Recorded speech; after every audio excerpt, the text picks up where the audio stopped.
Baiklah, setelah kita mempelajari jenis-jenis perubahan entalpi standar, sekarang kita akan belajar menentukan delta H reaksi berdasarkan hukum Hess. Seperti yang sudah kita ketahui sebelumnya, perubahan entalpi itu merupakan suatu fungsi keadaan. Jadi, jika fungsi keadaan, besarnya delta H reaksi itu tidak bergantung pada jalannya reaksi atau mekanisme reaksi. Nah, delta H reaksi ini hanya bergantung pada keadaan awal dan keadaan akhir dari suatu reaksi. Jadi, contohnya seperti ini. Misalkan ada suatu reaksi dari A berubah menjadi D. Kita anggap delta H-nya sebesar delta H bintang. Nah, reaksi A menjadi D ini juga bisa melalui beberapa tahap. Misalkan, dari A diubah dulu menjadi B, kemudian dari B diubah ke C, kemudian baru C diubah menjadi D. Dengan masing-masing delta H, dari A ke B ini delta H1, dari B ke C delta H2, dan dari C ke D ini delta H3. Maka nanti akan kita peroleh bahwa delta H bintang ini jumlahnya akan sama dengan penjumlahan dari delta H1 ditambah delta H2 ditambah delta H3. Nah, ini bisa kita buktikan dengan menjumlahkan masing-masing tahapannya. Ini tahap dari A menjadi B dengan delta H1, kemudian tahap B menjadi C dengan delta H2, dan tahap C menjadi D dengan delta H3. Jika kita jumlahkan, maka ini akan ada yang saling menghilangkan. Ini B di ruas kiri dengan B di ruas kanan, C di ruas kiri dengan C di ruas kanan. Sehingga kita peroleh ini reaksi dari A menjadi D dengan delta H-nya merupakan penjumlahan dari delta H1 ditambah delta H2 ditambah delta H3. Dan tentunya ini besarnya sama dengan delta H bintang. Ya. Nah, bisa juga reaksi A menjadi D ini melalui tahapan yang lain, misalkan melalui tahap E ini dulu. Jadi dari A diubah dulu menjadi E, kemudian dari E baru diubah menjadi D. Dengan delta H di tahap A menjadi E ini sebesar delta H4 dan tahap E menjadi D sebesar delta H5. Maka karena fungsi ini merupakan fungsi keadaan, jadi hanya bergantung pada keadaan awal dan keadaan akhirnya saja, maka besarnya delta H bintang ini juga akan sama dengan penjumlahan dari delta H4 ditambah dengan delta H5. Nah, dari hubungan ini akan kita peroleh bahwa delta H1 ditambah delta H2 ditambah delta H3 sama dengan delta H4 ditambah delta H5.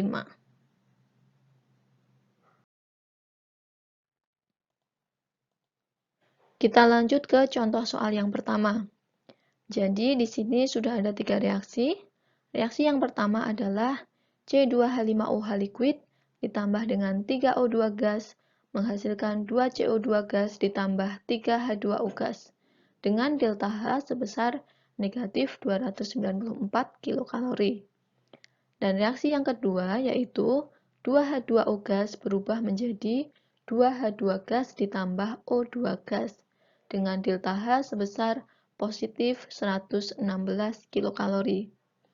Dan reaksi yang ketiga adalah karbon solid ditambah O2 gas menghasilkan CO2 gas dengan delta H sebesar negatif 94 kilokalori. Dari ketiga reaksi ini, kita diminta untuk mencari delta HF dari C2H5OH. Perlu kita ketahui bahwa delta HF ini merupakan besarnya delta H pembentukan dari 1 mol senyawa. Nah, berarti ini merupakan delta H dari pembentukan 1 mol senyawa C2H5OH. Maka, caranya yang pertama adalah kita buat terlebih dahulu reaksi targetnya. Karena di sini delta HF, berarti kita harus membuat reaksi pembentukan dari C2H5OH. Jadi bisa kita tuliskan C2H5OH di ruas kanan sebagai produk. Kemudian, supaya nanti delta H-nya ini langsung menunjukkan delta HF dari C2H5OH, maka koefisien dari C2H5OH-nya ini harus 1. Oke, sekarang di ruas kiri kita tuliskan unsur-unsur pembentuk dari C2H5OH. Ada unsur C ditambah H2 ditambah O2. Kemudian koefisiennya menyesuaikan jumlah unsur-unsur di ruas kanan. Karena di sini unsur C-nya ada 2, maka koefisien C di ruas kiri juga harus 2. Kemudian di sini jumlahannya ada 6, maka koefisien dari H2 di sini adalah 3. Dan karena di sini jumlah O-nya ada 1, maka koefisien dari O2 di ruas kiri harus setengah. Oke, persamaan ini sudah setara. Maka setelah itu, kita harus menyusun 3 reaksi ini supaya sesuai dengan reaksi target. Nah, di sini ada unsur C, maka kita membutuhkan reaksi nomor 3. Di sini kita membutuhkan 2 unsur C. Karena di sini cuma ada 1 unsur C, maka dari reaksi nomor 3 ini harus kita kalikan 2 terlebih dahulu. Sehingga jika reaksi nomor 3 ini dikalikan 2, akan menjadi 2C ditambah 2O2 menghasilkan 2CO2. Karena reaksinya dikalikan 2, maka nilai delta H-nya ini juga ikut dikali 2. Sehingga diperoleh delta H-nya ini sebesar negatif 188 kilokalori. Nah, kemudian kita butuh H2. Dari reaksi ini berarti kita membutuhkan reaksi nomor 2. Nah, ini kan H2-nya di ruas kiri kita butuhnya. Tapi ini adanya H2 di ruas kanan. Maka dari reaksi nomor 2 ini, reaksinya harus kita balik supaya H2-nya ada di ruas kiri. Kemudian kita lihat jumlah H2 yang kita perlukan. Kita memerlukan jumlah H2 ini sebesar 3, tetapi di reaksi nomor 2 hanya ada 2 H2. Berarti reaksi nomor 2 ini setelah dibalik juga harus dikalikan 3/2. Sehingga setelah reaksi nomor 2 ini dibalik dan dikalikan 3/2 akan menjadi 3H2 ditambah 3/2O2 menjadi 3H2O. Dan jangan lupa delta H-nya ini karena reaksinya dibalik, maka delta H-nya juga ikut berubah tanda. Yang awalnya positif berubah menjadi negatif. Kemudian kita juga harus mengalikannya dengan 3/2. 3/2 dari 116 adalah 174 kilokalori. Setelah itu, kita di sini membutuhkan C2H5OH. Nah, ini kan kita butuhnya dia di ruas kanan. Sedangkan pada reaksi nomor 1, dia berada di ruas kiri. Berarti dari reaksi nomor 1 ini kita harus membaliknya terlebih dahulu. Setelah dibalik, maka menjadi 2CO2 gas ditambah 3H2O gas menghasilkan C2H5OH ditambah 3O2. Nah, karena reaksinya dibalik, berarti delta H-nya ini juga ikut berbalik tanda. Yang awalnya negatif berubah menjadi positif. Sekarang kita jumlahkan reaksi ini. Oke. Ini ada 2CO2.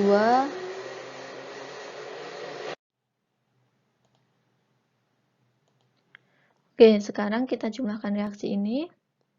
Di ruas kanan ada 2CO2, bisa saling menghilangkan dengan yang di ruas kiri. Kemudian ini ada 3H2O dan 3H2O. Nah, di sini ada 3/2 ditambah 2, berarti ada 3,5 O2. Sedangkan di sini ada 3O2. 3,5 O2 dan 3O2, berarti ini tinggal setengah O2. Oke. Bisa kita tuliskan di sini 2C solid ditambah 3H2 gas ditambah setengah O2 menghasilkan C2H5OH. Dan kita jumlah juga ini delta H-nya, maka akan kita peroleh delta HF-nya sebesar negatif 68 kilokalori. Oke, baiklah. Kita lanjut ke contoh soal nomor 2. Jadi di sini diketahui harga delta HF H2O sebesar X kilokalori, kemudian harga delta HF dari CO2 sebesar Y kilokalori, dan harga delta HF dari C3H8 sebesar Z kilokalori. Dari data yang diketahui ini, kita diminta untuk menentukan delta H pembakaran dari 8,8 gram C3H8. Nah, caranya yang pertama, kita translate terlebih dahulu data di atas ini ke dalam bentuk reaksi. Nah, karena ini yang diketahui adalah delta HFH2O, maka kita harus membuat reaksi pembentukan dari 1 mol senyawa H2O. Reaksinya adalah H2 ditambah setengah O2 menjadi H2O dengan delta H sebesar X. Kemudian yang kedua, kita harus membuat reaksi pembentukan dari 1 mol senyawa CO2. Reaksinya adalah C ditambah O2 menghasilkan CO2 dengan delta H sebesar Y. Kemudian, yang ketiga, kita harus membentuk reaksi pembentukan dari 1 mol senyawa C3H8. Reaksinya adalah 3C ditambah 4H2 menghasilkan C3H8 dengan delta H sebesar Z. Nah, tahap yang kedua itu adalah kita membuat reaksi target. Jadi reaksi targetnya adalah reaksi pembakaran dari C3H8. Berarti kita mereaksikan C3H8 dengan oksigen akan menghasilkan CO2 dan H2O. Setelah itu kita setarakan reaksinya. Karena di ruas kiri ini C-nya ada 3, maka di ruas kanan ini koefisien CO2 harus 3. Kemudian kita lihat jumlahannya. Di ruas kiri jumlahannya ada 8, sehingga di ruas kanan ini koefisien dari H2O harus 4. Setelah itu, kita lihat jumlah O. Jumlah O di ruas kanan ada 6, ditambah ini 4, berarti ada 10. Maka koefisien O2 di ruas kiri ada 5. Nah, setelah seperti ini, maka reaksinya sudah setara. Nah, setelah itu, kita harus menyusun ketiga reaksi tadi supaya membentuk reaksi target. Nah, dari ketiga reaksi tadi, maka kita butuh reaksi nomor 3 yang dibalik, kemudian menghasilkan reaksi seperti ini. Dengan delta H-nya, karena dibalik berarti tandanya berubah ya. Yang awalnya positif berarti berubah menjadi negatif. Setelah itu kita juga membutuhkan reaksi nomor 1 dengan dikalikan 4, sehingga hasilnya jadi ini. 4H2 ditambah 2O2 menghasilkan 4H2O. Dengan delta H, karena tadi kan awalnya X, jika reaksinya dikali 4 maka delta H-nya juga dikali 4, berarti menjadi 4X kilokalori. Kemudian setelah itu kita juga membutuhkan reaksi nomor 2 yang harus dikalikan 3, sehingga menjadi 3C ditambah 3O2 menghasilkan 3CO2 dengan delta H-nya sebesar 3Y. Setelah itu kita jumlahkan reaksi ini. Kita lihat dulu di sini ada 4H2. Di ruas kanan juga ada 4H2, berarti bisa saling menghilangkan. Kemudian ini ada 3C, ini juga ada 3C. Nah, sudah, sekarang kita jumlah. Ini C3H8, ini 2 ditambah 3, berarti di sini 5O2 menghasilkan 3CO2 ditambah 4H2O. Delta H-nya juga kita jumlah, berarti ini ada 4X ditambah 3Y min Z kilokalori. Nah, delta H ini merupakan delta H untuk membakar 1 mol C3H8. Karena kan bisa kita lihat dari reaksinya. Di sini adalah koefisien dari C3H8 itu sebesar 1. Nah, berarti delta H di sini menunjukkan harga untuk membakar 1 mol C3H8.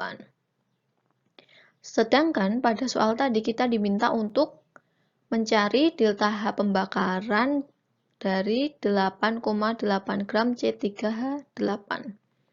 Maka kita harus menghitung terlebih dahulu berapa mol dari 8,8 gram C3H8 ini.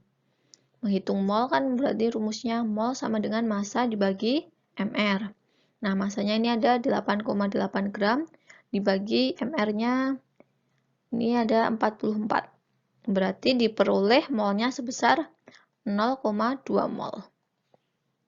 Jadi, delta Hc untuk 8,8 gram C3H8 itu adalah sebesar 0,2 dari 4X plus 3Y dikurangi Z kilokalori.